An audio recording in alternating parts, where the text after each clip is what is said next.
Hello, beloved listeners, and welcome to Sneople at the Movies, film criticism by people who actually like film. Join us as we dive into movies we love, movies we respect, and movies we wish we could unsee. From the kids who are hitting that good Vatican vape pen, it's Sneople at the Movies. I'm Ezra, and making a triumphant return to possibly bury us under the list of what they have sneeped, it's... Helena! It's me! You're back! We missed you. It's me. I mean, I missed you. Maddie also missed you, but Maddie's not here this week. And we don't have a guest. It's just Helena telling me about movies and then me looking them up live on air. Woohoo! Fun game for me, for sure. Hopefully also a fun game for you as well. And for our listeners, if they are traveling with the internet connection. If you are not, if you are on the train when listening to Sneople, as I sometimes am when I'm listening to my podcast, I apologize. But you can make a note, and then you can look them up later. But yeah, I guess we're sorry, go for it. We are back together in time for some What We Sneep greatest hits from Helena's hiatus. Mm-hmm. I don't think it's long enough to be a hiatus, whatever, I'm calling it a hiatus. And what I've decided to, I guess what we've decided to be called as like a Whoa award season movies be upon ye. This is sort of our like we're sitting in for a preview of this year's crop of Oscar bait. Just kind of see what's coming down the pipe that you can go see, and I can think, oh, maybe I'll go see that, and then not go see it. Amazing. Such a mood, honestly. Yeah. Also, this is your warning. We are going to talk about Conclave. We are going to talk about Conclave spoilers. I will say this again before we start talking about Conclave spoilers. But at a certain point, if you have not seen Conclave, you will want to bail and come back when you have seen Conclave. Yeah, if you haven't seen Conclave, you might think to yourself, what could possibly be happening in this? This is that is going to be like spoilery enough to affect my viewing experience of this film. Trust me, it will. Just a little bit. Yeah. Just a little surprise. You do not want to be spoiled for this movie. But you saw Conclave. I did see Conclave. I also, since last time, and this list is a lot shorter because it's been not as long for me, I made my parents watch The Frisco Kid, which is a movie that seems like it should be a Mel Brooks movie, but it's not. It's a knockoff Mel Brooks movie. And if you like Gene Wilder and absolutely infantile Harrison Ford getting into situations and shenanigans, you should watch The Frisco Kid. And I also, on a whim, grabbed Edge of Tomorrow off of my DVD shelf. I had not seen that movie in a really long time, and I forgot how much I like it. And also, the last time I watched it was before I got Tom Cruise pilled, so I enjoyed the fuck out of that movie. Yeah, I need to see that still. But I do imagine it was really fun. Yeah, I imagine my viewing experience would be something similar like that. Your viewing experience of that in a post Tom Cruise pilled world would be similar to what I talked about will happen to me when I finally rewatch Interview with the Vampire, and I'm just like, oh yeah. Just like hitting the God, I can't think of any names for anything right now. I had such a long night, folks. But I'll basically be playing like Final Countdown every time he's on screen when I watch Interview with the Vampire. My dad was just like, hey, we're curious to hear your thoughts about Conclave. Is now a good time to talk? And I'm like, Dad, I'm so sorry. I just started recording a Sneople episode on Conclave. Oh, so yeah, listen to our podcast. Or we'll talk about it. Or possibly don't, because spoilers. Parents, possibly I love you. I mean, I don't know how horny the Conclave portion of this will get. Probably not that horny. No, but I don't know. For me, my thing is, I have like the opposite of a priest kink. Yeah. I finished watching Conclave, and about 10 minutes afterwards, sitting in the car with my roommate gushing about it, I had to stop and say, to be clear, I still don't respect any of these men. Yes. No. I because I don't have a don't priest respect the kink Catholic except for Church. James Norton's character. Yeah, no. I only have a But priest kink for James he's a Norton's fuckable character. priest. Yeah, Because this is the he's thing. It's just not. like he just looks like that, and I'm like, I don't really care what Yeah. garb he's got on. This It's is just working for me. I have like the celibate Catholic priest is like the opposite of like a horny temptation for me. I'm just like, Hmm. no. So it actually tamps down on my level of horny. Well, that's excellent. Yeah, anyway. Hit me with some greatest some fucking Oof. highlights of your what we sneep, and then I'm gonna ask Okay. questions about them because I'm here and like I no one can stop me. Sure, absolutely. So when we last recorded, we were still in October, believe it or not. So I still was Jesus. finishing Last up time you my, I recorded. know, yeah, last time I recorded, so it's been like it's been a month. I'm just giving you Um, shit. I mean, like it's like crazy how much. I mean, part of it is like I don't have a life, so like I mean, I did actually have a life. I was going to classes and also working, and also celebrating a lot of stuff because like fuck, the last time we recorded, I was still working. I was working at a different place Yeah, too, so bro. there's like that. I have a new job, so there was like that whole thing. So a lot has happened to me in the past month, so that's been going on. So that, but somehow I have also managed to just add this little paragraph to my little diary. A lot of these are rewatches, so I'll just go get those out of the way first. I rewatched Scooby Doo and the Witch's Ghost, which is just so fucking good. I just don't know what to tell you guys. It's just so good. Every single time I'm like, wow, how good is this? And then because I was in the mood, also rewatched Scooby Doo and the Cyber Chase, which is a less Halloween themed Scooby Doo movie to me than Zombie Island or which is Ghost. But it's still one that I watched a lot as a kid because I had it on a VHS. It's such a fucking banger. And the same thing with Scooby Doo and the Alien Invaders, which is like maybe the weakest one of that crop of extremely good late '90s Scooby Doo movies. But still enjoyable. It's got aliens in it, so I'm not really gonna complain. Um, I rewatched Evil Dead Rise because my roommate put it on in the living room, and I was like, "Why the fuck not? I'm gonna join in."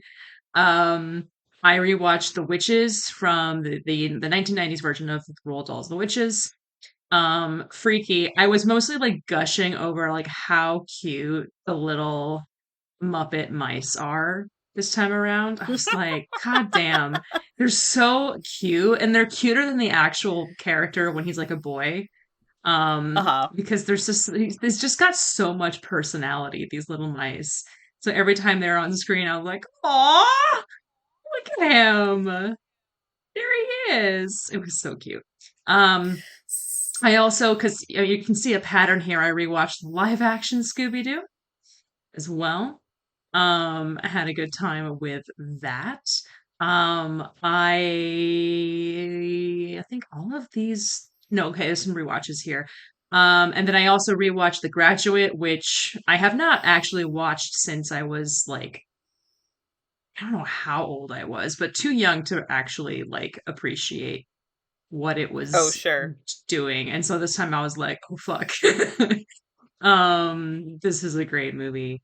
Uh this extremely sad movie and also extremely funny, but mostly extremely sad, as a lot of great movies are. And I also on Thanksgiving I just stayed home and rewatched movies all day about food. Or movies about food or that have like a distinguishing scene with food in them.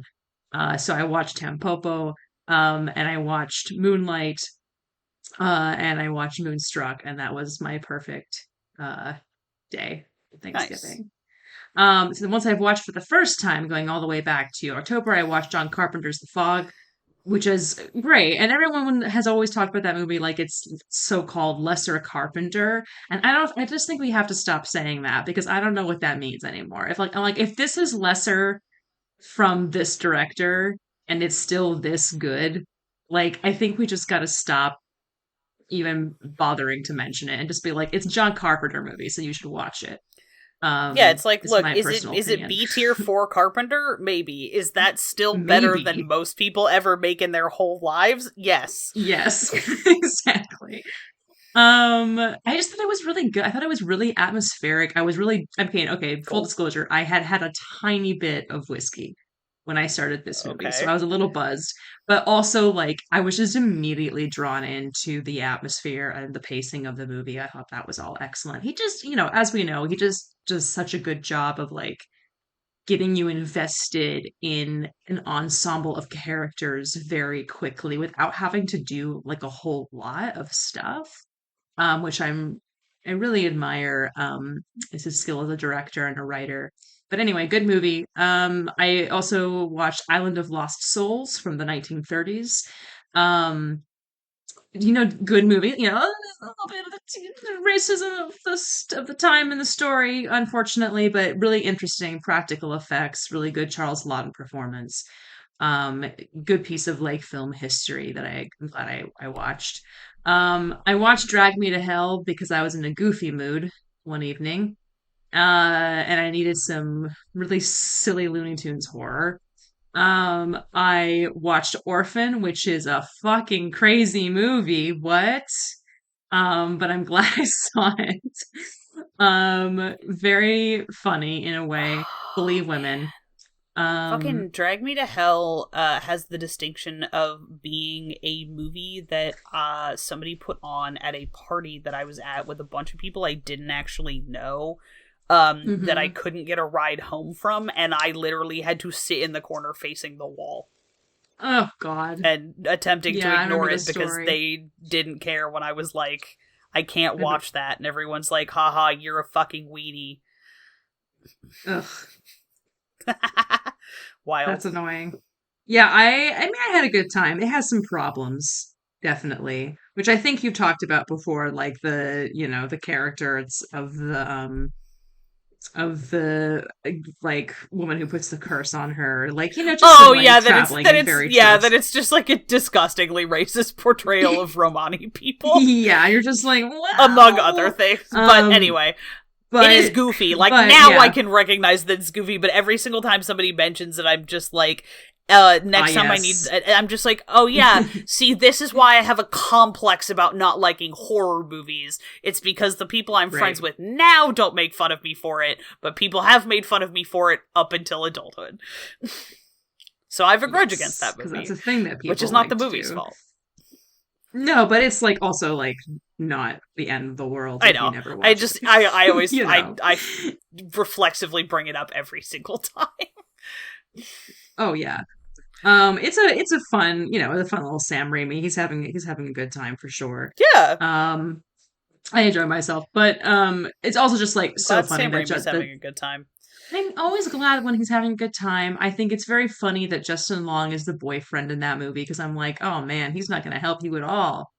You're just screwed. Like I love Justin Long with all my heart. I truly do. But like it's just so funny whenever that man gets himself into a horror situation. So I'm just like, no way is he gonna survive this. Oh yeah. No, Or he's sometimes Toasto or Mama. if he survives it or like if he's not the victim, like he's not gonna help you. Like, sorry, it's just not happening. Uh on that related note, I also saw Army of Darkness, which is of course the third movie, the third movie in the original Evil Dead trilogy. Sam Raimi, good time, also very goofy. I know that we've joked about it, but I thought you guys were just like, I thought people were like laughing it off. How like there's a scene in this movie that is very reminiscent of the Battle of Helm's Deep and Two Towers. And then I watched the movie and I was like, oh, no, this is literally like he watched it and was like, interesting, interesting, writing in his little notepad, Peter Jackson back in 1992.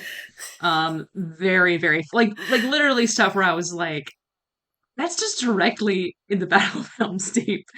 Hell But yeah. with skeletons. It's very good. Good And shit. I watched Texas Chainsaw Massacre 2, which is a wild film. Very gory, very good time. I watched The Beast, which is the new Bertrand Bello film with Leah Seydoux and is it McKay? Mackay, I'm not actually sure. I think it's I think McKay. it's McKay. McKay. My Yeah. best friend, because he was one of the Lost Boys in the 2003 Peter Pan movie, and so every time I see him, I'm like, "Oh my God, your career, Wait, amazing." really? Because I love Mm-hmm. him in a bunch of things. That's so fucking Let me funny. look up a picture of him as the Lost Boy. He's so I adorable. haven't seen that movie He's in like unrecognizable an because unbelievably long time. he's got this like huge curly mop of hair. Let me just, he's like a baby. Put it in the chat. Okay. He's good. He's very good, and I'm really happy that Oh my fucking god, that totally is him though. His nose is right, exactly the same. right, there he is. Yeah, The Beast is a wild movie. It is a romance, it is a dystopian sci-fi film, it is historical fiction, it is a thriller, it is a lot of things. I like weird art housey um repressed romances, so like I really enjoyed it. It may be too Cool. French for some people. That's also always a thing. Um, but I was really impressed by it, and I was really impressed by by her performance, especially too. I was like, okay, okay. I know we had talked about her before and how she can be a little bit like emotionally distant. It's just like a French actress thing. It's just an approach that sometimes we see, but I think she really kind of broke through a little barrier for me in this one. Oh, Um, nice. so I liked her in that. I also saw Evil Does Not Exist, which is the new film by Ryosuke Hamaguchi, who did Drive My Car a couple years ago. That Okay. was also good. Really just like really nice, like slow, like meditative, but also important movie too. I hate to say important, but I think saying a lot of important things in a way that some movies that profess themselves to be important uh sometimes do not actually say things. So Okay. I don't know if this one will get us as much attention as Drive My Car did. It'd be really cool if it did, but it's out there. It's on the Criterion channel, which The Beast is also, by the way, so people are interested. You can watch it there. Nice. I also watched Tobe Hooper's Life Force, which is the one about the sexy, naked space vampire lady who turns everybody into zombies, and Patrick Stewart is there. Um, and I'm listening. it's so kind of great. Yeah, at one point she's possessed Patrick Stewart. Like no spoilers, but spoilers. It's been out since the 80s.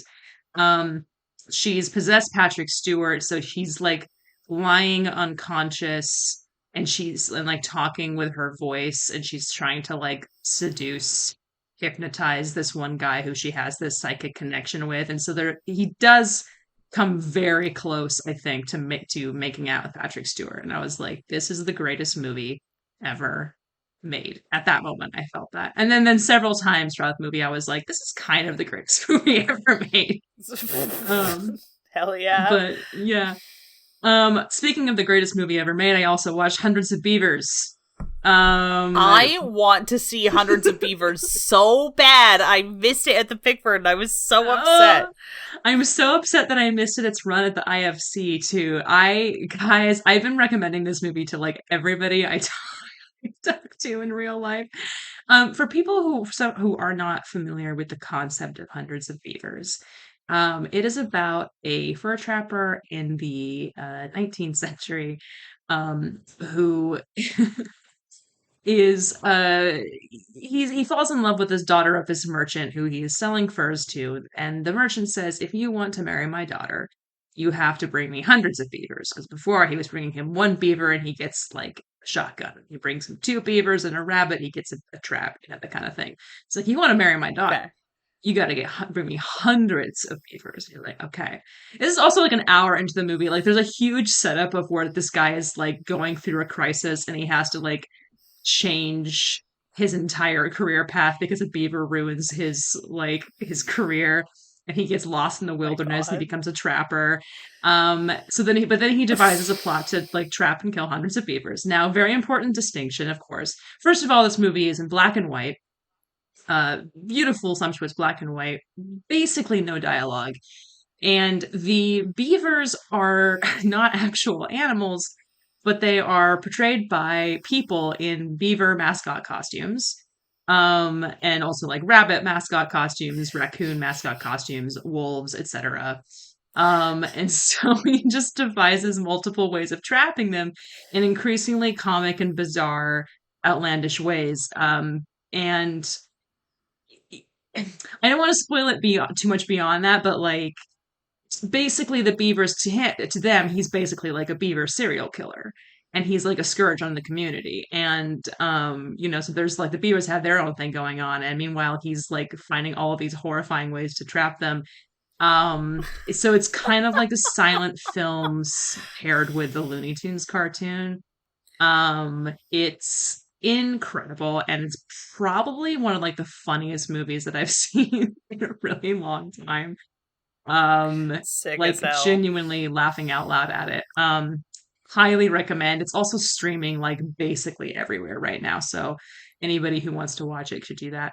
Um, I'm so I gonna watched that. do that on Christmas. Oh, please do. Oh, please I'm do. gonna, because my plans for Christmas are to wake and bake and watch movies all day. Yeah. With my beloved roommate who it was like, fuck it, I'm not traveling for fucking Christmas. I gotta Yeah. work on at least some of those days, and I was like sick as hell. You get to stay home and do anti-Christmas with me, so I'm gonna be like, let's get blazed and watch hundreds of beavers. I'm so excited for you both. Please tell me how it goes. You're gonna get a live commentary of me blazed watching hundreds of beavers. I'm so Like, excited. it's gonna happen. Oh, You're so gonna have to happy. hide your phone because your family's gonna be like, pay attention to family Christmas, and I'm gonna be yelling about hundreds of beavers. I mean, I'll just have to sneak out every like 2 minutes and just be like, "Scary, excuse me. I have to get the live updates." About what? Nothing. It's not important. Enjoy, Don't please. worry I'll be about right it. back. Your parents know me. They know what Don't I'm even like. worry about it. They'll No. get it. They'll get it. Yeah, so I saw that. I also finished watching Call of the House of Usher. Oh, nice. I saw The Substance. I done seen it. I feel like What did this you is gonna think? okay. I really understand where everybody is coming from. I think that the body horror parts of it are really fun and good. I love a bit of gonzo body horror, gore, grossness. I'm all about that. I love that in my horror. I feel like for one thing, and I hate to be this person because I don't typically agree with this kind of a criticism on its own. I think it is too long. I think that it Okay. overstays its welcome a little bit. I think a lot of people have observed that this would just be perfect at like a tight 90. It's just one of those movies that would just really work like Yeah. that, but it's just a little over long and also really very obnoxiously edited. I have a feeling that Oh, this is okay. going to ironically like be kind of, as I've mentioned to you, I think already in the chat, like there's always like for the past few years, there's always been like one film where like everyone is like, this is the best thing I've ever seen or the craziest thing I've ever seen. Oh, If not yeah. this year, and then I go and see it, and I'm like, this is fine. It's not like I know. amazing, but it's I feel like fine. it always And makes me then go, I don't think you people watch as many movies as I do. yeah, Like, not, yeah. that's like, not in like a judgment way, just in a, like, or really like, not like a particularly judgmental way, just in a way of like, I, they're like, this is the craziest movie I've ever seen. I'm like, you should watch more movies. You should watch more.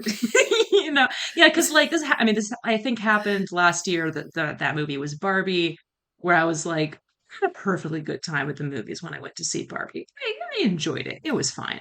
But the way that I've seen people talking about it with like, this is just like the best movie ever, and I'm like, are we sure about that? That just doesn't seem possible to me on so many Truly, like, levels. are you sure, Um, Chief? are you absolutely sure? But then you're like, they've only seen 10 movies. Like, I don't want to be like that person who's like making judgments or assumptions about that, but generally those things happen I to guess pan out perhaps I pretty can say well. someone can say It's this is the like, best movie I've ever seen, and I'm like, okay, well, it's not the best movie I've ever yeah, seen, I'm but sure I'm that's working from true. a larger sample size. Like, Exactly. Yeah, so like that, like last year was Barbie. The year before that was obviously Everything Everywhere All at Once, which I think yeah. in some ways has a lot in common with the substance in terms of just like the editing Mm. is really, because that's the thing that really bothered me about Everything Everywhere All at Once, which I think is I just a do remember you taste thing. saying It's so that. subjective. Like a lot of people really liked that about it, and it really bothered me. I felt like it was really not amateurish, but like really distracting and kind of obnoxious. And I felt that way about the substance too. And the Okay. substance also, I liked Everything Everywhere All at Once more than the substance, I will say. Okay. The substance I also felt like it had a interesting point to make in terms of its satire, but like I got it in the first like 10 minutes. Ah, I you see. know, and then it keeps kind of hammering the point home, and I'm like, no, I mean, I get it. I do get I got it. it the first time. Like, Like yeah. I have, as someone who partially identifies and also presents as a woman, I do experience this to a degree and know what this movie's talking about. Like I do get it. Um, but also like I don't know. I mean, I don't know. So like I I just think it's worth a watch for some people who are interested in that, but it was all right. I wanted to hear your thoughts because I can usually tell when a movie is getting that kind of hype where it's like Mm-hmm. a bunch of people who just spend less time thinking about movies than I mean, I do, you and I do, you spend more time thinking about movies than I do. You know, these are like value neutral statements. Sure. Where people are like, just something is novel. And I'm like, okay, does it have anything else going for it besides that? And a lot Yeah. of times I can't tell when all I'm doing is seeing people talk about it on Tumblr. So I always really Mm-hmm. appreciate it when you go see those movies and tell me whether or not it's worth me actually going and seeing it. And in this case, the answer is, probably not. Eh, I will say, If somebody is like, "Hey, let's watch The Substance," I would be like, "Yeah, absolutely, I will 100% watch The Substance with you." Am yeah, I gonna go put it on this weekend? No. yeah. And like, there's a lot of, I obviously like I follow a lot of film critics, and like film people. Um, there are some people who I whose opinions I do respect, who did get something out of it. Good for them. It's like what are the comments that I've seen that's like I think indicative of what you're talking about is like there's a thing going on around various places where like the substance is body horror, like they're like calling it Cronenbergian, and I was like, not just myself, but a lot of people were like, well, no, like there is That more just than makes me go, one wait, have you director. guys actually watched a Cronenberg movie? And or Yeah, have you it's watched not. anybody other than Cronenberg do body horror? Yes, exactly. Like it's a very different type of body horror than the one that Cronenberg typically is interested in. Like there are parts of it certainly that are similar to, say, The Fly. There's one Okay. part in Sure. particular that's actually feels like a deliberate callback in a way to The Fly, but that's kind of it in Hmm. terms of like his filmography. And it's Okay. it's fine to be like, oh, body horror, David Cronenberg, but it's also like there's more than one director who does that, and also you're just saying things at this point. Anyway, people, I You know love what it is? people. It's that people whose like sense of intertextuality for movies like doesn't cover a wide enough pool of artwork. It's like, you know, and to be, you're like, not to make the joke about like guy who's only seen Boss Baby, like this movie is really giving me Boss No, but Baby for vibes. real, But if you don't have a wide range of reference, like to make those comparisons, you're gonna end up making the same comparisons, even hmm if they're not. There are more accurate comparisons to be made. yeah, yeah. Yeah.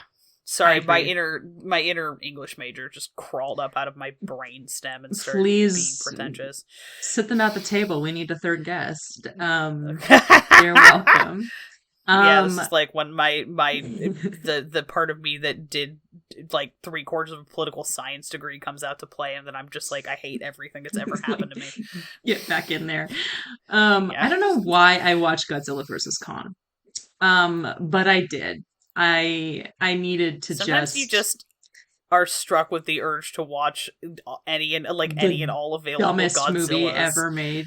Yeah, like also Nice. this movie is so fucking stupid. It's so it has some of my like favorite actors currently working, some of my favorite actors currently working, some of my least favorite actors Uh-huh. currently working as well. Just saying Damn, the all right. stupidest fucking dialogue. Like unimaginably stupid. This movie presupposes the existence. I mean, listen, everybody who's already seen this movie, you can just be like, gosh, you're behind the times. Like, how did you not know this? I sit out of the conversation. I did not know that these movies were based upon the idea that Hollow Earth is real and that Godzilla and Kong come from the same place. That's like the Hollow Earth world where all of these crazy Titans live. Anyway, that's nuts. But like sure. Um yeah, I mean like I had crazy enough, I didn't hate it. It is like very very stupid. I want to be very clear that it is extremely stupid. Did I hate it? I can't say that. Did I even actively dislike it? Not really. There was a little bit of wanton destruction, a little bit too much towards the end. That was I was kind of like, we are playing fast and loose with like throwing gigantic objects into buildings that are definitely not empty and just Okay. Yeah. destroying Hong Kong. But let's like, I don't know. I think because that kind of annoyed me. But like all of the human stuff and like the Kong stuff was really emotional to me. Um, I like Rebecca Hall a lot. I like her acting. I like Brian Tyree I like Henry. I'm Rebecca always Hall a happy lot. when he's there. I like Damien Bashir. That's my best friend. I love when he shows up. There was a show called The Bridge about 10 years ago that my dad and I were really into.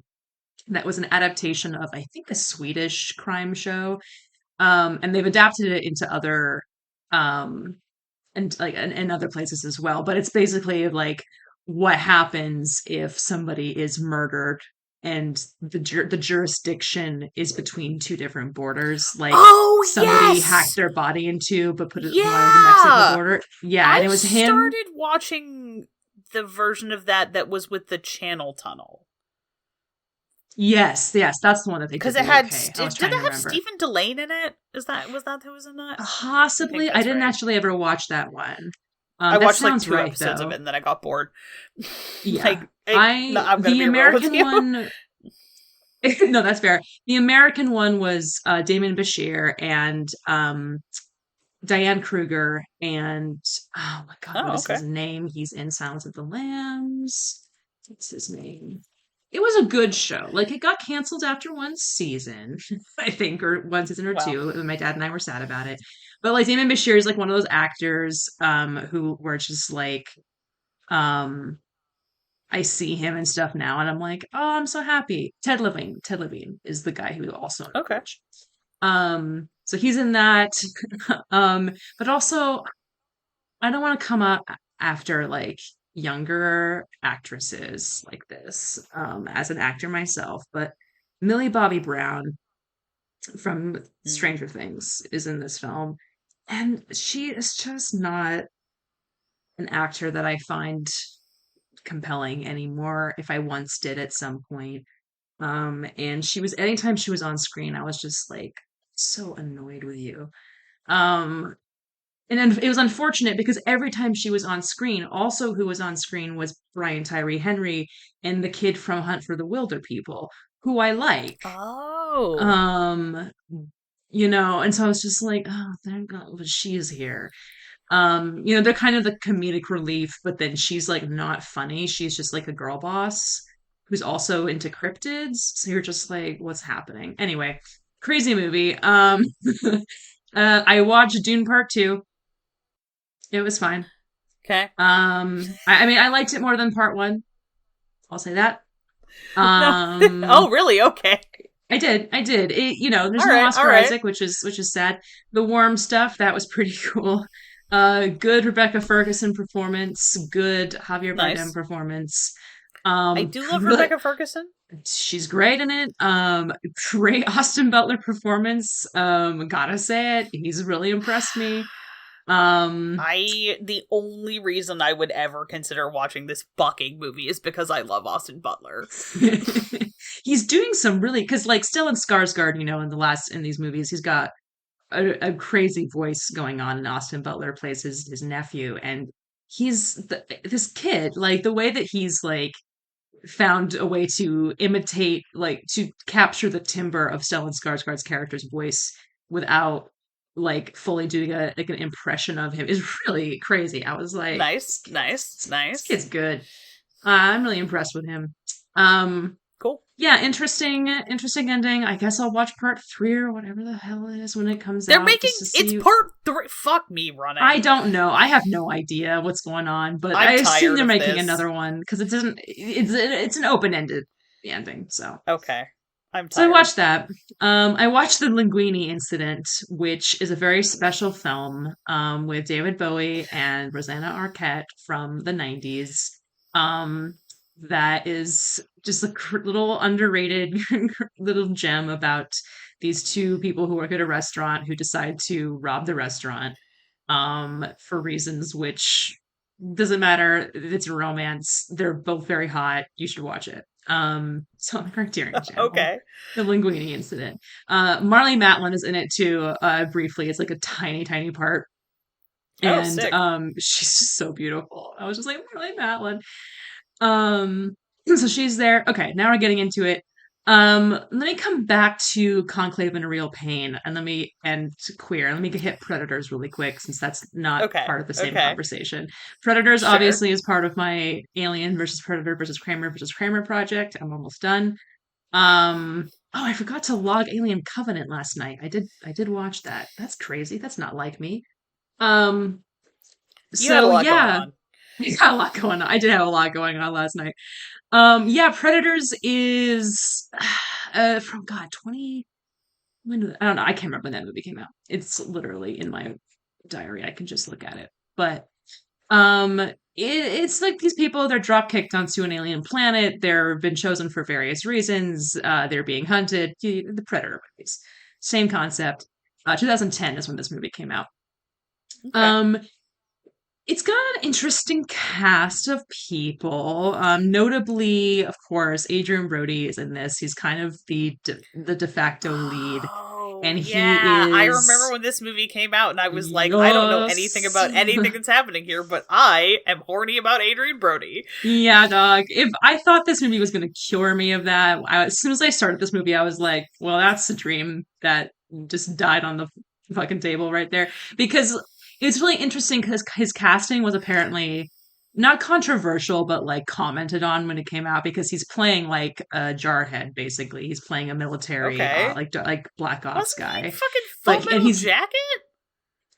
yeah, well, exactly. But this is I'm the like, thing is it's like not like they he's never done that before. Okay, fine. Sorry. I I'll know, see but people myself are like, out. the original Predators, the original Predator movie is like, guys like Schwarzenegger, very, very buff, actiony type characters. And so the director thought, and I guess Robert Rodriguez, who produced it, were like, I think it's really interesting to cast like kind of a more wiry, like just really intense guy in this part. And that was a good instinct. He's really hot in it. There's a part at the end where he like takes his shirt off and he's like covered in mud and he's fighting the predator. And I was like, this is doing a lot for me. I gotta say, Yeah, I he's don't. I he's have good in zero it. Is interest the in the thing. Predator movies except for Adrian Brody. Hello. Yeah, man. It's like this cast is like it's pretty funny because like he's there. Topher Grace is there doing his thing. Okay. His Topher Grace thing. Lawrence Fishburne shows up for a little bit to just kind of, fucking throw down. Add Walton some fucking Goggins. class to the Add joint. some class to this fucking thing. Danny Trejo is Yeah. there because he read the script, or he heard about the script and found out that there was a character in the script that was described as looking like Danny Trejo, and he went to his friend Robert Rodriguez, who's producing it, and he was like, "Hey, I look like Danny Trejo, so you should He's such cast." a fucking legend. So he's in it. Mahershala Ali is also in it. This was my major caveat with it. I actually did not hate this movie as much as I thought I was gonna hate it. The main thing caveat is like Danny Trejo's character and Mahershala Ali's character I felt were a little bit racially Are they stereotyped. mistreated by the narrative? Just a little bit, especially Mahershala Ali. I was like, why are we doing this to my king? Like, Mahershala Ali was somebody who I was like, having freshly rewatched Moonlight, I was just like getting so annoyed thinking about like what Hollywood has done with his career and his skill since like this man is a two-time, I mean, not at this time when this movie came out, but now is a two-time Academy Award winning actor, and the stuff that people are giving him is just not up to his level of talent. I have very strong angry opinions about it. And you look at the contrast, like to contrast that with somebody like Adrian Brody, who is like wins an Oscar, 7 years previous to this, and it's basically like you look at like what that basically lets him do is like he can just do whatever the fuck he wants. Basically. Yeah, it absolutely is true. That's what an Oscar does. This is like why I'm interested in the Oscars in a sort of abstract way. One of the reasons I am, even though I usually disagree with a lot of their choices, is because I am interested in like you look at what this does for people's careers, and as an actor especially, I'm just like that's really fascinating to me. And also it is really important on that level, right? Yeah, I think they're much more interesting as a like kind of driving force in people's film careers rather than as like a judgment of art. Yes, exactly. Which is why like we can actually use this as a transition to Conclave. I've put on my materialism hat. I'm much more interested in the material impacts of the fucking Oscars than I am of them as a fucking art judgment. Marxism strikes again! Marxism strikes again. No, this is why... Welcome to the only podcast that promises you a fucking Marxist analysis of award season movies. This is why the Oscars conversation for Best Actor and the conclave of it all is so interesting, because I think, like, I can see I sound like an insane person when people who don't know about how Oscars work when I talk to them about this. But this is the thing where I'm like, Ralph Fiennes has a very good chance at a Best Actor win this year, not just because Conclave is has a lot of mass appeal to a lot of different demographics. A lot of people are seeing it. It's a very handsomely made film with a lot of really good performances, and he's very good in it. He's Ralph Fiennes. But like, as somebody who has seen a lot of Ralph Fiennes movies, I think he's like one of my top watched actors on my Letterboxd stats, which is kind of hilarious. I've watched that man in a lot of weird shit. Yeah, man, I've seen a lot of stuff for him, and like, he's literally my most watched actor. Which is extremely funny. That's fucking hilarious. I mean, Harry Potter has something to do with that, unfortunately. But okay, that's like, fair. Also, I just now I need to figure out who my most watched actor is and whether or not it's not Kenneth Branagh, but it would be funny if it was Kenneth Branagh. I got him up there, and I got Willem Dafoe up here as well, which is great, and Tilda Swinton. Like Willem Dafoe.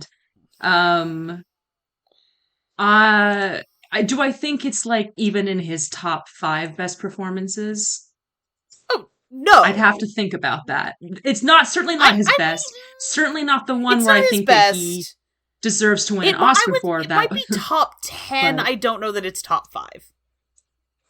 I'd have yeah. to do a much closer examination of his filmography, but like Yeah. to be clear, he is extremely fucking good in this movie. Like, yeah, 100%, 100%. but also like, but I have to I don't explain to know. people like, listen, this man has been snubbed in a way of a supporting actor win in the like 30 years ago for Schindler's List. He has, I think, was snubbed of a. I think he was nominated. I have to think he was nominated for Grand Budapest. Did not win for Grand Budapest just like 10 years That's ago. the one that drives me insane. That's the one that makes me fucking crazy because he's so fucking good at it, and it's one of the like, best performances in a Wes Anderson an movie. Oscar Period. For Conclave, I will simply treat it as him having retroactively won for Grand Budapest Hotel, as I do with many Oscars. Which, as soon as someone I think deserves an Oscar wins one, I mentally reassign it to whatever they should actually have won for. Yeah. Exactly. So that's what I have to explain to people is like it's a never-ending cycle where like somebody deserves to win for something and then it takes the Academy like 10 years to figure out maybe we should have given them an award for that. And so then they give them an award 10 years later, but because they give them an award 10 years later for that, somebody else who should have been nominated or won that year misses out. And so it's like a never-ending cycle with that. So this could be a narrative that I could easily see happening with this could be a Ray Fiennes career win. Helena, it's worse. He didn't even get nominated for Grand Budapest Hotel. The 2015 Academy Awards, Best Actor was when Eddie Redmayne won for playing Stephen Hawking, which made me want to punch someone's lights out, preferably my own. That makes me so angry. Could have been worse. Could have been Benedict Cumberbatch for fucking playing Alan Turing. That movie was offensive as a gay person. I had to explain to my mom why that movie made me so like fucking nail spittingly angry. But not just my mom. I like went to go see that movie, I'm pretty sure, with my parents, or we were talking about it. I remember having to like try to calmly explain to them why, as a gay person, that movie made me want to just like eat glass. I was so angry. Anyway, that's kind of the fact that he wasn't even nominated and the person who won was fucking Eddie Redmayne, who has had nothing but only bad Oscar nominated performances, which is kind of crazy because there's a point in my life where I was like, Eddie Redmayne's a pretty good actor. And the two movies Grand that he was Budapest nominated won for, a Best Original Score, but and that's Best Production crazy. Design, but that's it. I mean, deserved. And makeup and hairstyling and costume design. Well, yeah, deserved. But like, should have been nominated for Best Picture, should have been nominated for Best Original. I think it was nominated. It should have won Best Original Screenplay, should have won Best Actor. I don't like Eddie Redmayne. Like, yeah, that's valid. I just don't like him. I don't know, man. Like, he won a fucking Olivier for the Cabaret revival? Yeah. Suck my dick. Who knows? I don't know. At least he didn't win the Best Actor award for The Danish Girl, because that would have made me do things that have to be redacted on this podcast. Yeah, I'm glad. I thought for a second I forgot which year the Danish I Girl got came scared out, because I thought I couldn't remember if he had won for that one. No, that was that came out the year after Theory of Everything. Yeah.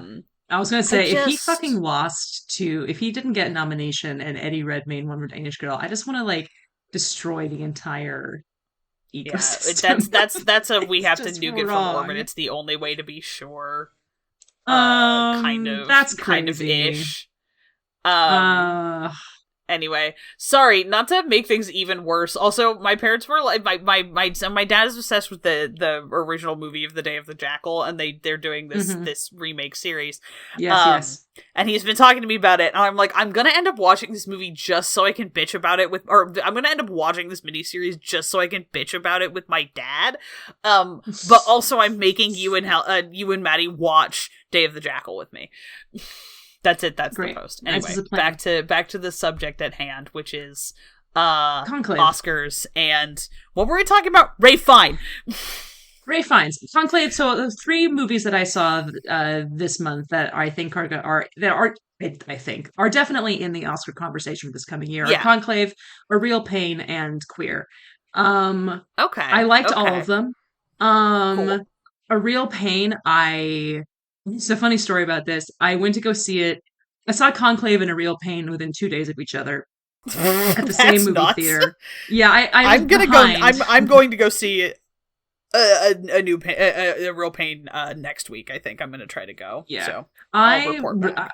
I liked it. I was there was some stuff that had happened in my life previous to this that had something to do with the hiatus that I took, which I felt were very mirrored in Kieran Culkin's and actually Jesse Eisenberg's character in this movie. So it was definitely it's possible for to an extent that I am overrating the movie because I felt a really deep connection Mm, to that okay. subject and I felt like it was really well handled. I was Fair. really good performances and I felt like I was really impressed with Jesse Eisenberg as a writer. I was like, okay, damn. Like, I didn't That's know cool. that he had it in him. Not to be like mean, but I was like, okay. 'Cause I mean, I haven't seen him in a hot second. Like I just haven't. I really haven't He's either. been working, but like I haven't seen him do stuff.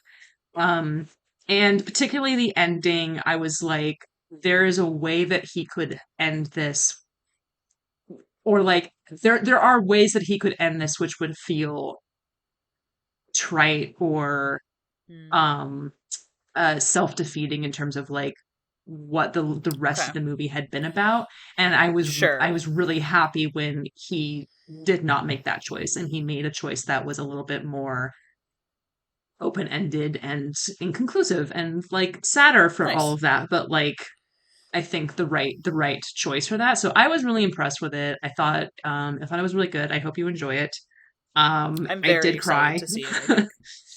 I. I Good cried to I know. laughed yeah. Um, and then Conclave I liked. Conclave I had a good time. I had a Was blast at very, Conclave. very Like, fun. this is one of those movies where I'm like, it's not that deep, but it's done so well. It's, you know what it's like? It's not a, like, Michelin starred restaurant gourmet meal. It's an insanely good sandwich. Yeah. I feel like if you've listened to this podcast, you're familiar with my theory of sometimes a movie is just an insanely good sandwich, and like it sets out to do a specific set of things, and it knocks those things out of the fucking park. Mhm. Other than that, but it's also like it's not that deep. And that's okay. Mhm. I don't need it to be that deep. It's pretty like No. it's just the right amount of soapy to me. Yeah. Yeah. It was good. I liked it. The score is a fucking banger. Score is good. It looks good. The It's just like Tooch, lit beautifully, it's Stanley like the Tucci, the Tooch. cinematography is really good. Sorry, what? Stanley Tucci, the Tooch himself. He is really my man is a very fucking good actor and a very Mhm, handsome man and also mhm. really looks like a turtle in that movie. Um I just Ray Just a Fine little. picked up one of the turtles and I was like, put that turtle next to Stanley Tucci for a sight gag. He's got it going on in They that, did yeah, not for do sure. this. They did not do it. It was a missed opportunity. It But anyway, I said what I said and I stand by it. and you're right. He's very good at I it. mean it with love too, to be clear. I spent like a decent portion of this movie. What's the cardinal's name? I have to look his name up. There's an Oh, actor in this I'm just doing movie. actor names. Like, Lucian Samadi plays Carlo Adeyemi, and I was trying for so did long. you spend that whole This movie is trying to remember his fucking name? well no I spent the whole movie trying to remember where I knew him from. And this is Okay, such a yeah. crazy problem for me it's such a typical Helena problem to have to get to the end of the movie and be like, as soon as I saw his name, I was like, oh, right. the actor who was in the Amadeus production of the National Theater a few years ago that they live Yeah, streamed, which is like that's yeah, such a Helena. I fucking did the exact same thing. I was like, "Oh, let's use some money from the fucking yeah, National Theater Amadeus," as and we I was all just know. like, "I need to be taken out behind the chemical sheds." I knew it was something like that. I was like, he into like some like something in the Hollow Crown? Like, was he in something that some Shakespeare adaptation that I've seen a lot? I was like, it's not that. I don't Oh, think he it's was on that. Game of Thrones. Good Oh, for yes, him. he Get that was. fucking That's Game of correct. Thrones money. He was the pirate in season 2 or something. Um yeah, I mean he's good in it. It's a small part and he's good in it. You know, he kills it. He was very good in that movie. Again, like good Was performances he all around. okay? Yeah, no, he's great performances. Um, John, fucking, I'm gonna start screwing up people's names. John Lithgow? Yeah, John Lithgow, just like Mm-hmm. looking. He's so Shout out to tall. all of these dudes. He's so tall that he's like ludicrously tall. He He should have makes just like won everyone the else in award this for movie tallest cardinal. like he makes everyone in this movie look short, and like these are Yeah. not like most of these guys are not notably short. It's just that John Lithgow is like unnecessarily tall. Yeah. You Um, get James Cromwell in there, now you have a real situation. Jesus. Yeah, at Which I least would they have loved don't. to Yeah, have at least seen. it's not like the fucking tallest cardinal becomes the pope. Yeah, that would not be good. Um, Um. Yeah. As I've said before, give the photocopier deserves an Oscar. Isabella Rossellini, great stuff. Oh, she's so good. She was so She's great. so good, and this is the second performance from her, supporting performance from her this year that I've seen where I'm just like, God, she's so fucking good. She was in La Chimera as well, Oh, I and really need to see La Chimera. she's I wonderful in it. That woman can stare down a camera like nobody else. Yeah, she has Like such big dick energy. Not to but also yes.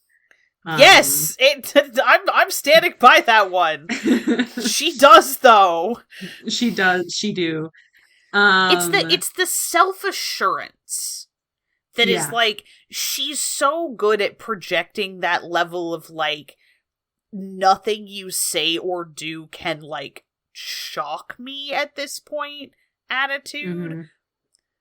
I don't know. It's just like Yeah. it's so a lot of times I feel like I often judge actors on how I feel about them just fucking staring at the camera.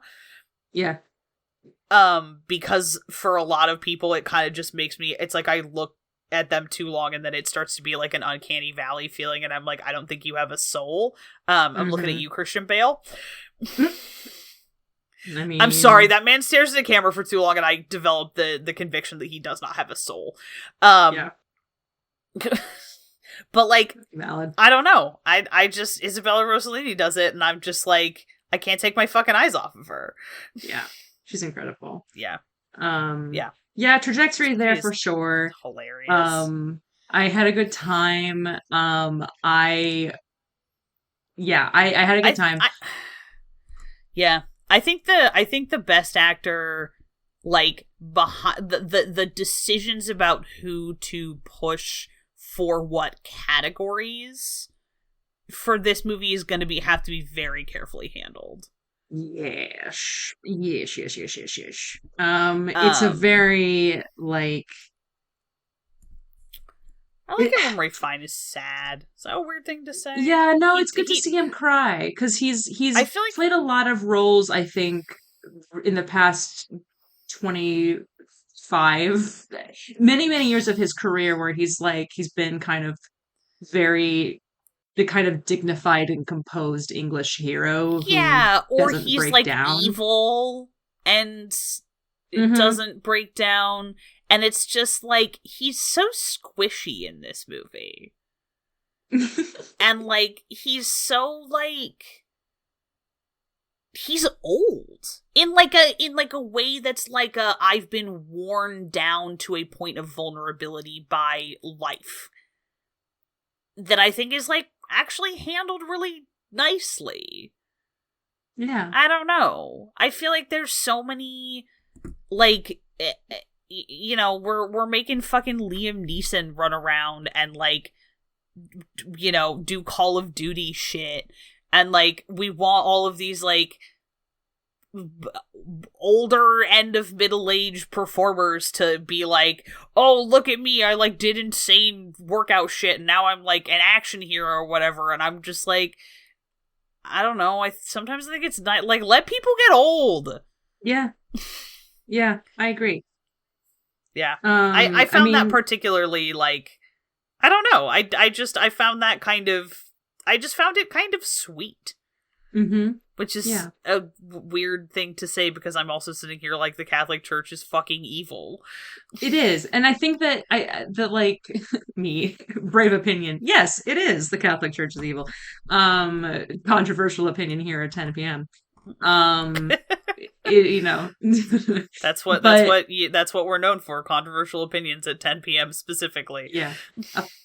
Opinions you're not going to hear anywhere else, definitely. Um I think that the movie does a really good job handling the complexities of character as well, particularly with Ray Fiennes' character and Stanley Tucci's character in terms of like these people are not it does a good job of being like, here are the good guys and here are the bad guys. And the good guys are going to Yeah. be not ambitious and they don't want it. But that's why they should have it. And the bad guys do want it. But then like there's a little bit of thing from Stanley Tucci where it's like, I think you actually do want it though, dude. And then with Yeah. Ray Fiennes' character, when John Lithgow confronts him, he's like, I think something along the lines of, you're afraid of your own ambition. I think that you do. I think you do want it. And then he Yeah. votes for himself, and you're just like, girl. And he's doing it because, he does see an element of like, we need to prevent this from happening, but it's like he's still voting for himself. Um, Yeah. it's I it's love that the interesting moment how where he votes they for balance himself is that. really good. Yeah, it's just like a me core though, like literally. Um, yeah, I liked it. It was a good time. I do want to mention too. I saw Queer as well. Speaking of good Yes. performances. Oh my god, I'm so excited to see that movie. I don't know when it's going to Wow. be like available where I am, but yeah. Really incredible Daniel Craig performance. I just Fuck want to yes. just, Fuck I yes. think that Fuck it's, yes. Good. let me just take a look at this man's filmography really quick and make sure that I'm not speaking out of turn. Um, I want to make sure that when I say this,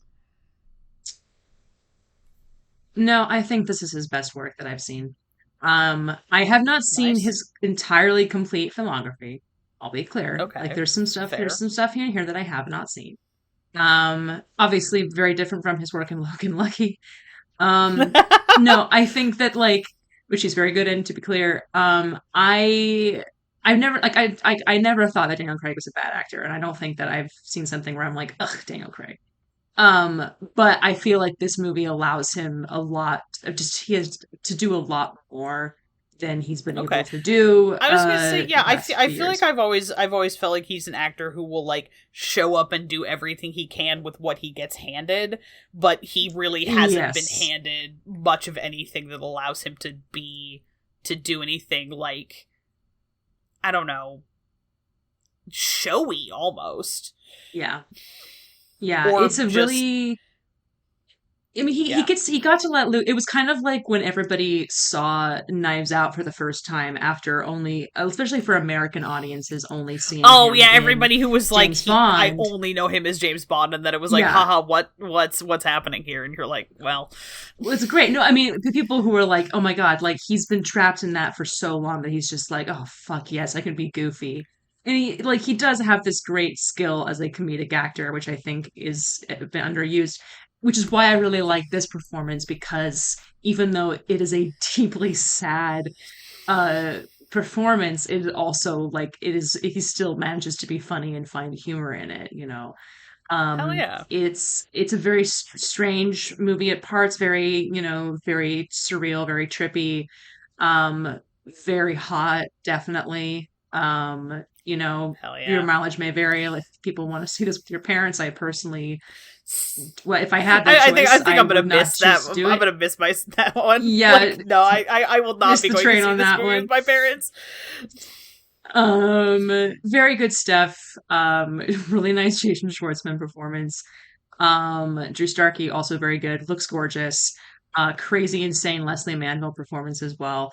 Fuck Very yeah. hot, very sad. And I was very impressed. I think this might be my favorite. I'm gonna mispronounce his name. This director, Luca Guadagnino. I'm sorry to all of Italy for that. But like, I've seen, well, actually, I did love Challengers. I did love Challengers. I forgot he also made Challengers. I keep forgetting that. Mm. Like I was very, very I feel neutral in like I Call Me by missed Your my Name. moment on He, Challengers. I'll probably watch uh, it eventually, but like yeah, people yeah, got so hype about it, and now I'm just kind of like, eh. yeah. Great fucking stuff. Very, very good. And like, I think that this year is kind of the year that I finally come full circle on him. I'm like, okay, I get what you're about now. Um, Okay. Yeah, I liked it. So I again, and I Nice. don't really know if this is a career, if theoretically this would be a career nomination for Daniel Craig in the same way it would be for Ray Fiennes, because Daniel Craig has always been Ah. very respected by the Academy, but he's not been lauded in the same way and then had opportunities like No. just that to be snubbed I in the don't same think. way. I also like genuinely. I just there are not really any obvious snubs in his career the way that there Yeah. are obvious snubs in Ray Fiennes' career. Hmm. Yeah. I love how we just said we were going to talk about fucking Conclave spoilers and then skated directly past the Conclave spoilers, Oh, yeah, yeah, which yeah. is Do you want fine. to? Like we don't. I don't know. I mean, I'm we don't like have to, but I don't need. I think that it's like the. Okay, no, I have to tell the joke. So if you have not seen Conclave, this joke is gonna take less than a minute for me to tell, but I am going to tell it on this podcast. So we get to the end and I'm trying to figure out what the fuck they mean. And I was just imagining digging through, it's like a little cartoon of me, like digging through a box of t-shirts, and I'm throwing t-shirts out of the box, and it's like, transpope, parenthetical, FTM, transpope, parenthetical, MTF, transpope, like, something until I, like, gleefully brandish one that just says intersex pope from, like, the bottom of the box, and everyone else just goes, why do you even have that? Yeah. Anyway, that's how I felt amazing about that stuff. movie. Was it Yeah. that it was like the level of just like what? I kind of wondered. And then I had the thought of how many people watch this movie and don't understand what intersex conditions are. This is my second question. Because my first question was like, in my screening, I was like, which like it was a relatively vocal screening. I wouldn't say it was a crazy Okay. vocal screening, but people had Sure. reacted to things previously. Sure. When he said hysterectomy, I was like, the lack of reaction from other people. I was like, I hope everybody here knows what a hysterectomy is. Oh, Like, I really yeah, do because hope like that I either immediately you like look at my viewing companion, both of us thinking, two humans who have considered getting one. I know what that is. yeah, like, don't worry. I was like, either you have all guessed the twist, or you Which, are like, eerily fucking silent trying to think how? what in the heck is a hysterectomy. Which either one is, funny. And then as he Both goes on funny. to talk about it, I'm like, do they know what he mean? Like, do they know what intersex is? Do they like? I think it's fine if they don't and they look it up later. But also, like, literally, LMAO is kind of my summation of that. Like, it was Yeah. kind of Yep. amazing. I was like, this is for the real ones. The real ones know. Um, Great stuff. I feel like we have about 20 minutes left. We've talked a lot about like award Okay. stuff already to kind of like pave the way for this, No, but award season be upon ye. Um, true. Oscar Helena, bait. does this list that you sent me Yeah. include how long these movies are? No, it does not. That's not what the That's not what the number what's the means. okay. I can't even I'm explain to you what the number so means. that's fine. You know It, what? it I it's respect that. I just was like, so I'm gonna laugh. unbelievably Why no does go it? I was just like, why does it say 420 next to the Brutalist? which That's is kind of funny. an amazing number for it to be at right now. No, And I I was could like, explain to you what yeah. it is. It is so incredibly, unbelievably categorically insane OCD that it would just I love I, you so I much. You should can't. explain this to me some other time when we are not recording a podcast. I shall. I shall. I mean, the Brutalist is, of course, very long, but I don't know if it Yes. maxes out exactly at 420. No, I It would be probably amazing not. if it did. It would be amazing if it did. I'm so glad that movie's gonna have an intermission. It's gonna have an Yes. intermission. Just beautiful. Can I They talk did about play a Wicked for trailer a for it when I second? went to see Queer. Oh, Please talk I about haven't seen Wicked. a trailer for it yet. Yeah, I haven't looks seen fucking amazing. Wicked. Yeah, Are you? sorry. Did you see Wicked yet, or have you not seen it yet? I have not seen Wicked yet. I Okay. am planning on it. I was trying. I'm gonna go, and I'm going to go Hmm. by myself. My parents were like, "We'll go with you," and I was like, "I'm trying to decide whether I'm seeing this by myself on purpose." And the answer is, I'm going to go see it by myself on purpose because Hmm. I want very badly to have the like gleeful, joyful experience that people are having with this movie. I really, really hope that's the experience I have with Wicked. I have no Hmm. fucking clue what's gonna happen when you put me in that movie theater and the opening fucking chords start playing. Yeah. I don't know if I'm gonna have some sort of like fucking psychological regression happen where all of a sudden I'm 13 again. And if I Hmm. do, I don't know if that's gonna make watching this movie better or worse. Yeah. Honest to God, Godspeed to you. Like, Um. no one can tell me how I'm gonna. I had to be like, I was like, oh, should I start reading reviews? Like, should I tie? I was like, Ezra, no one can No. fucking tell you how you're gonna feel about this movie. How you are going to feel about Yeah. this movie is between you and God. And like God's not Yeah. real, but in this case, that's between me and God. I I was don't know. reading It's a between review me and the which ghost of Stephen Sondheim. Let's go with yeah, that.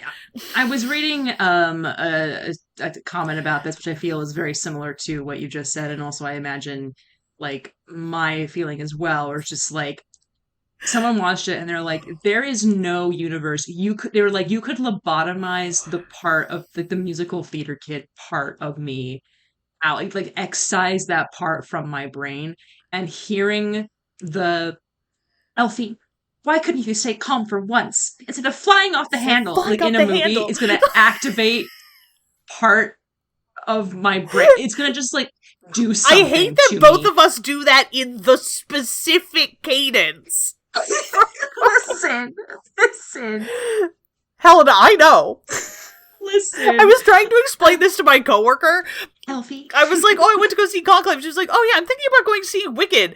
And I was like, she's like, are you? And I was like, don't ask me that Don't. question. Please Don't. I'm pushing you.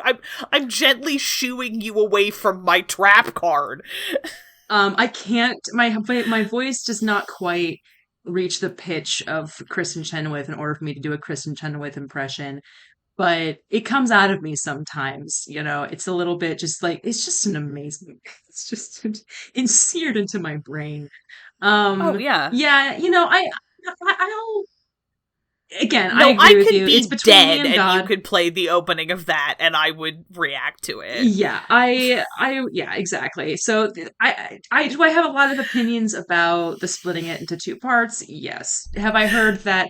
What I have heard generally is from a lot of people is that a lot of people whose opinions I respect is that yeah, like I cried. I had an emotional reaction to it for various reasons, and or the performances are really good. Like for the most part, like Cynthia Erivo, Ariana Grande, Jonathan Bailey, everybody who's like necessary for those performances is doing a really good job.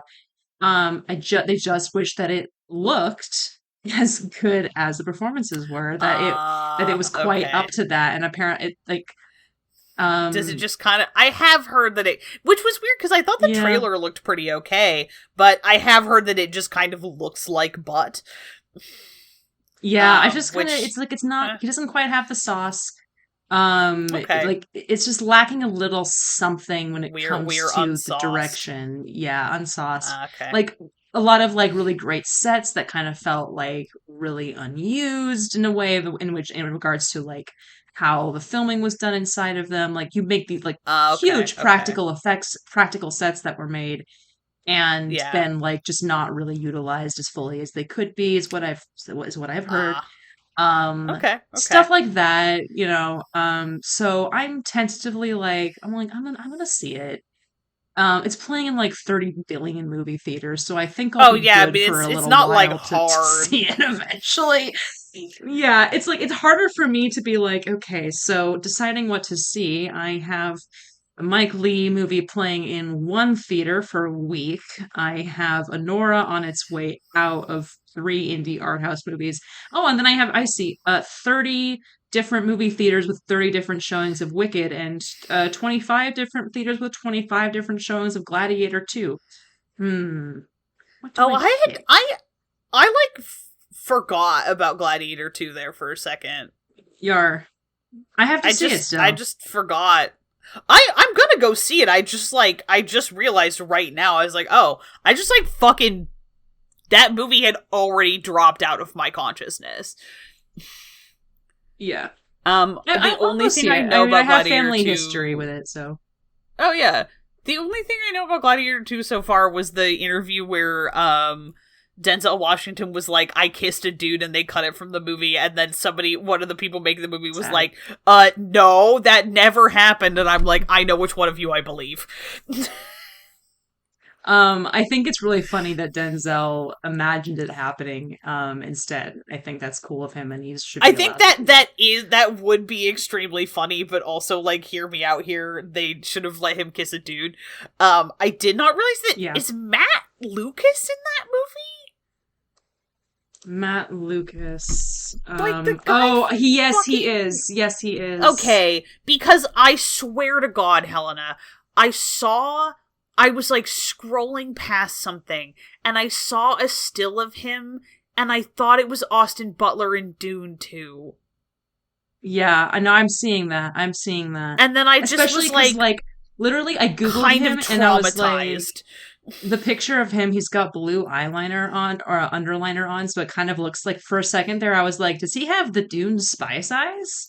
No, wait, it's just No, underliner. Okay, okay, we're that's fine. just a different that's a different man. Different Jesse movie, different Eisenberg movie. voice, I'm not that man. I'm not that man. Shout out to the person, by the way, who recently went to a Q&A for Real Pain with Jesse Eisenberg or Premiere or something and printed out that portion of that interview and got it signed by him because it didn't have anything else. King Oh, shit. I love that. That's so charming. Um, that rules. Good Um, for them. Gladiator 2, I mean, yeah, big Hollywood thing. It might get a lot of nominations in Oh, like the design categories, probably. yeah. Yeah, Everybody goes exactly. ape escape over period pieces, regardless of how good they actually are. Also, it's Hmm. like, man, this movie is a fucking fantasy. Like, it's not. Does not matter. Have I told you No, that's not the the point. gladiator story with my dad? Have I talked about that on the I. podcast before? You have, but I don't remember it off the dome. I'm very tired. Okay. For new listeners, this is a thing that happened back when Gladiator was nominated for Best Picture back in the year 2000. Um, this was back in the early days of Photoshop. My dad saw Gladiator and really liked it, and we have some family friends who are very dear to us, but they did not. They have very strong opinions. They're very what's the word I'm looking for? Discerning. And they're theater people. They were like, it sucks. Like it's not a good movie. And my dad was Yeah, like, it's yeah. great. I love it. and they got, into the awards race that year. And when it won Best Picture, my dad printed out, he like edited the photo of like the one that's like on the poster of like Russell Crowe standing there, holding the sword. And my dad photoshopped his own face onto Russell Crowe's face and put an Oscar where the sword was, and gave it to them, to our friends. Um, I love your dad. so this is why I am the way I am. So it's kind of like we've been having this discussion where I was just like, yeah, people have been saying it's stupid. People have been saying it's historically inaccurate, but they were saying all of that when the first movie came out too. So I don't necessarily think, will it be divisive if it does well in the awards race? Probably, because the critical Yeah, opinion on yeah. it is very mixed. But like, is that going to stop it from getting an awards trajectory? I don't think so. No, of It course still made not. some money, so It did make money. That is true. it did make money. Not as much money as Wicked is making and is set to make, but like it's made money. Oh my The god. Brutalist, yeah, don't get me started. The Brutalist is also. I mean, when we use the term Oscar bait, I'm like, well, if there's a good and a bad way to view that term. I think, like, The Brutalist to me is an Oscar movie in like a classical way, where like it's like it seems to me anyway is like this is like an American historical epic about, you know, crushed dreams and the good, the bad that men do and their desire to do good. Which strikes me as a very like classical, like new wave American Hollywood movie. So Yeah, like I would agree with that's that not 100%. necessarily like, yeah, just going based off of completely what little I know about it and the vibes in the trailer that I saw, which looks incredible, by the way. Like I'm so it's ready to not be Oscar bait. extremely normal about this movie. Oh my god, I'm gonna be so fucking annoying. This is the other thing is like so yes, like there's a universe where Ray finds career win for Conclave, or it's 2003 or 2002 again, and we come back and Adrian Brody's second Oscar nomination. You know what I mean? Like, Yeah, I would there's not be something mad kind about of either of beautiful those about that. things. I think what it is Yeah. that when I say something is an Oscar bait movie is that Hmm. like it is ticking a whole bunch of boxes that often appeal to the Academy in like without necessarily like I think you can tick a lot of those boxes and transcend them as a piece of art. Like Yeah, just sure. ticking the boxes does not automatically make something an Oscar bait movie. It's the ones where it's like I potentially controversial opinion. Almost every single musical biopic ever made is an Oscar bait movie. Absolutely. Especially since now, like, there's an Oscar bait movie where it's like we know now that these particular sets of like boxes that you're talking about being ticked are a guarantee for some kind of major awards attention to happen. Yeah, So and it's like let's the start that buzz is conversation. enough. The buzz Yes. gets Hmm. you butts in seats. That's why This they is the fucking exist. This is yeah. brought to you by how salty I am about the fucking uh Bob Dylan biopic. As you're Calculated to right. piss me off. Guy who likes Bob Dylan music. I like the music of Bob Dylan. I enjoy listening to Bob Yeah. Dylan music. Do I have a borderline irrational hatred of Timothy Chalamet as a performer? Yes. I'm not Sure. saying I don't. However, so many fucking music biopics specifically are like we are that I always feel like I go into them and I'm like this movie is like I have something to say about art and the artist. And I'm like, no, you have something to say about a hot young actor being a see you next Tuesday to every single woman in his life. Yeah. Hmm.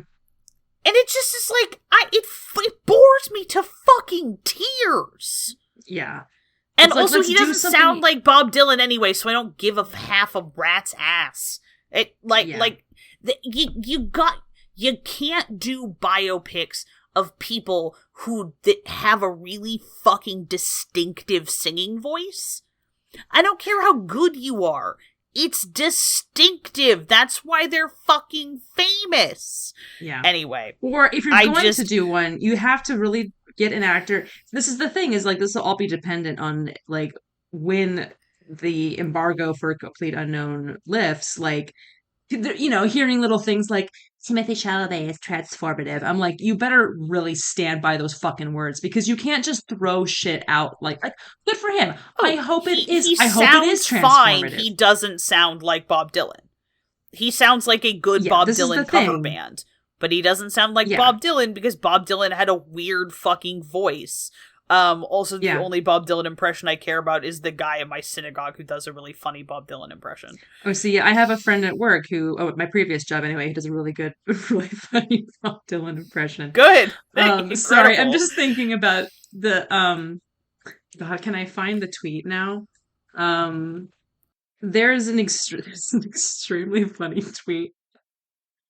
And I don't want to put this guy on blast, but I will because he works for Variety, so fuck him. I'm not going to say his name. No, that's an acceptable blast. It was a review of the movie, and it was just the phrasing was just good. Let me just say this first sentence. Timothy Chalamet slides into Bob Dylan with an effortless yet focused determination. That sounds like a sex thing. Yeah. Just a little, hey? He slides into him. I was like, we're talking about what are you doing sliding into another man? Why are you as a man sliding into another man? But yeah, like I was saying, like, again, good for him. No. I hope it is transformative. But you can't just throw words like transformative around without... Like, you really have to fucking mean that. You can say a person is good. You can just say that it's a good performance. When you use a word like transformative, I really need people to stand by that word, because that's a very... That words mean things. They do. Is all I'll say. Anyway, gotta wrap this up. But I have to go to bed. But you do have to go to bed. Sorry, I forgot about time differences for a second there, and I was like, I also forgot. No, you don't. I mean, queer, maybe. I can see that happening. It's kind of an unusual movie for the Oscars, but they like Luca, so let's hope that happens. Nosferatu, yeah, that is true. They have already proven that they like him as a storyteller, so I feel like that gives it a leg up that it wouldn't otherwise have. Nosferatu, I feel like Robert Eggers typically gets in the past rewarded for the work and the design awards and the production awards for his movies, which I can foresee happening again. Another one where it's like the Academy has started accepting genre film, but only from specific directors. Which like drives me nuts, but is also an extremely funny phenomenon. Some other ones were like, these are technically indie movies, but they have some good trajectory in some categories. Sing Sing, which I still need to see, potentially in the best picture, best actor, best supporting actor, best original or adapted screenplay. I can't remember which one. That could happen. The movie Nickel Boys for, again, like best picture, best adapted screenplay, best performance. Nora obviously has been dominating a lot of awards conversations lately. That's technically an indie film, but it feels like kind of a front runner at this point. So like, it feels less like an underdog. A Different Man recently won Best Picture at the Gotham Awards, which is very exciting. I haven't seen it, but I really want to, so I'm like, yay. Cool. Very interested in that. So like that could, do something. Like I saw the TV Glow, The Substance are racking up like awards in a lot of indie awards bodies. I think I saw the TV Glow is too weird for the Oscars. That's what I think as well. Having it would not be very seen cool. the movie yet. Oh, it would be extremely cool. I think you. It's too weird for the Oscars. Yeah, the Oscars are fundamentally a fairly conservative like take on art. Yeah. That's why people have been like Demi Moore for The Substance, and I'm like, I mean, that would be really cool, but like, it would be cool, but like, no. I don't think that's going to happen. Certainly, I don't think that it's going to translate into anything else. Like people were saying, yeah, and Coralie Farragut for director, and I'm like, listen, honey, just because a very cool French woman wins Best Director at Cannes does not mean that's going to translate into uh something Literally in the anything States. Like, I else. wish that were true. I wish that were true. Despite my feelings on the substance, like, I think that happened when Titan won something a couple of years ago. I Hmm. think it won Best Picture or Best Director. People were like, Titan, and I Yeah. was like, that's not going to mean anything. Like, It's not going to mean no. literally nothing to them. They're not even going to submit it for best or international feature. The French are not going to do that. No. They're going to, because they're going to submit something that they think actually has a chance of winning. Yeah, they're gonna rightfully assume that that would make the average Academy voter's eyeballs bleed. Yeah, exactly. So, like, do I hate that? Yeah, sure. But, like, you know, it's the calculated thing. So I'm there's all of capable of being that. like cynically rational about the Oscars. It's my Yeah, I favorite mean, we thing to have to be do. because it's Yeah. we're playing hardball. You know, I'm a betting man, so I gotta cast my bets wisely. There's stuff like Amelia Perez, which I'm just like, God, I do not want to see this movie. Um, but I don't I know might anything about force that. myself. So this one. What did it win? Some award at some festival. I think it won something at Cannes. It's a movie by a French director. Oh, it won jury prize and best actress award at Cannes. So I guess Substance won best director, and then this won the jury Oh, prize. I really And want to it's a see Sing Spanish language Sing. musical. I do I'm too. really I hoping do I. too. It's the Spanish language musical one. I'm like Yeah, yeah, not that the one review that I read of that one actually sounded fairly interesting to me. yeah. Just in the way of like, you kind of just gotta let it wash over you. Mm. See, I don't know though. initially. I don't. I also, I mean, Helena. I don't know shit initially. about shit. Well, I mean, I don't haven't seen the movie either, to be clear. But like, I initially when I first heard about it, I was like, that sounds kind of interesting. And everything that I've heard from people since then are like, this is a fucking mess. And Okay. so, like, you know, who know? Like, I'll probably watch it just to put myself through that. But like, interesting concept, interesting idea, interesting approach. But there's something about it where like, um for a lot of people whose opinions I trust are pretty agreed across the board. Like, this something is not connecting here. Okay. So Okay. like, it's this weird thing where there's like a disconnect between people who are like a lot, jury and can who are just like, this is a great, wonderful movie, and then it goes to get wide release in the States. People are just like, the fuck is happening? Yeah, um, so we'll sometimes see. they're like, "Oh, this is so I don't know, meaningful or whatever," and I'm like, "We are watching two different Yeah. films." I mean, these people they give movies several minutes long standing ovations, and they'll do that for like great movies like Pan's Labyrinth, but then they'll also like boo and walk out on Twin Peaks Fire Walk with Me. So like, they're a very noisy, very opinionated, and sometimes wrongly so awards body that like, I'm just like, sometimes I'm like, I don't care what they're doing over there. They're fucking crazy. Sometimes Like, I think sometimes that I I'll am agree with simply them, but not French enough to this is the appreciate to thing. like there are a great many films that I go, "You know what? I have simply accepted that I am not French enough for this." I don't And even think it's a that's French thing. I okay. think it's a European thing too, because sometimes like the Venice Film Festival will also make, like, when it gave Okay, Joker that's the fair. Golden Lion Award several years ago, it was like, um, are we I sure? did Like, there's just I something have about not seen that Europeans movie, and sometimes when they're I just have like, decided that that falls under the category of what are you going to do with your one wild and precious life, not fucking this. yeah, for sure. I don't care. I Um, don't care. I don't. This isn't my job. I make this podcast for fun. I don't need to be able to be. I don't need to be conversant on every single movie ever made. Like no, it's okay. it's okay. Um, Other ones like, yeah, we don't know. We've talked about Saturday Night, the fucking SNL movie. I'd rather not watch that.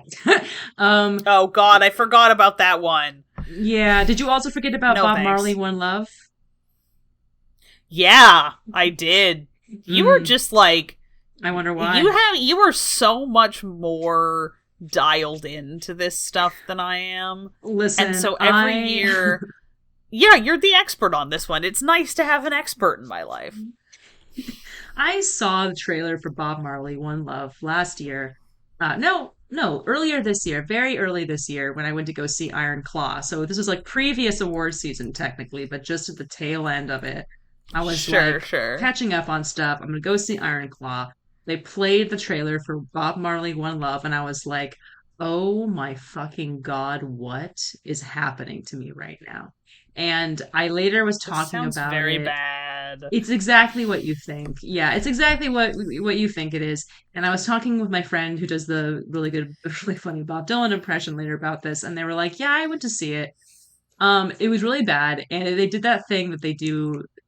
They've been doing in music biopics for years, where they're just like, his wife is crying, and he'll be like, "No, woman, no cry," and then they'll be like, "Oh, that's a song," and then they just do that like over and Sorry, over I need again, to and you just want scream. to no, I mean it's justified, and it pains me to no end. It pains me to no end that previously mentioned James Norton is in this film. I'm so happy for him. I'm so Bummer. happy that he's got a career in film. There are some things I will not do even for him. Yeah, they Um, look. There are actors who you watch all sorts of silly bullshit because they're in it. mhm. And then every once in a while they do something and you are like, you have gone where I can't Here's like follow. King, not this. Exactly Yeah. that.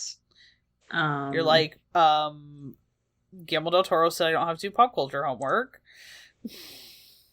I'm not doing it. I'm just not doing it. Yeah, and you just think to yourself, I have a limited amount of free time in this life. Exactly. I'm going to prioritize the stuff that I need for my mental health. Um, Yeah. yeah, so that happened. They also showed the trailer for the Nicole Kidman, Harris Dickinson, erotic, uh, thriller, not really thriller, drama, baby girl. At when I went to go Okay, see okay. Queer, and I was like, oh fuck yes, oh fuck yes, I'm so Nice. excited. Good. Also, I want to It's a just good point out to reaction to have. the person who made the tweet, like, because people have been talking about, second Barbenheimer Part 2, were we going to make it happen with Glicked, which was the Gladiator 2 Wicked release thing, and they're just like That's missing me with that. no, that That's not a cannot thing. be. No, that cannot be the fucking name. Yes, it is. Yes, it is. It didn't No, quite take off that's in the that's same the way. Um, Glicken. I'm gonna kill Glicked. someone. Yeah. Not the Just thing. Now, I of course like I also don't like Barbenheimer as well as a it has have to be said that like when this was happening, I was like, how are we saying that and not Oppenheimer? Because that's so much funnier. oh, it should have been Boppenheimer, but Glicken is so like auditorily offensive that like It's I so just stupid. that's horrendous.